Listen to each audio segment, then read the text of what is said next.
নরসিংদীতে আমন ধান আবাদে ব্যস্ত সময় পার করছেন কৃষকরা। সকাল থেকে সন্ধ্যা অবধি গৃহস্থের সঙ্গে জমিতে শ্রম দিচ্ছেন শ্রমিকরা।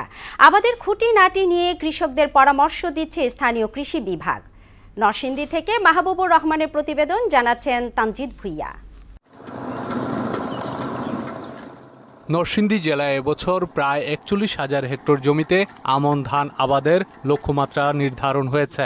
জমি তৈরি থেকে শুরু করে চারা উত্তোলন ও রোপণে গৃহস্থের সঙ্গে সমান তালে কাজ করছেন শ্রমিকরা। কৃষি কাজ করে ধান রোপণ করে আমগর জীবিকা নিয়ে আমরা চলতেছি। আল্লাহর রহমতে আমরা ভালো আছি। পানি বেশি হওয়ার কারণে আমরা এই জায়গায় আসি, আমরা কাম পাইছি।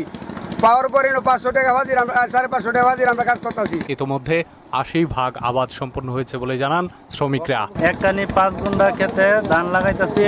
আমার মতো অনেকে ধান লাগানিতে ব্যস্ত। নরসিংদী বন্যা হয়েছে না, আলহামদুলিল্লাহ।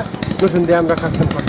জমি তৈরি, চারা সংগ্রহ সহ আমন ধান চাষে কৃষকদের পরামর্শ দেওয়ার কথা জানিয়েছে কৃষি বিভাগ। আমনের লক্ষ্যমাত্রা অনুযায়ী আমরা আবাদ করতে সক্ষম হই, তাহলে আমাদের যে উৎপাদন লক্ষ্যমাত্রা সেটি প্রায় ১,৩৬,০০০ মেট্রিক টন, যা বাজার মূল্য প্রায় ৬৫৫ কোটি টাকা। সঠিক সময়ে এবং সঠিক বয়সে চারা যেন আমনে লাগানো হয়।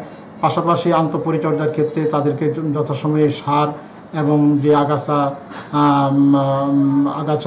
দূর করা, এগুলোর বিষয়ে আমরা পরামর্শ দিয়ে যাচ্ছি।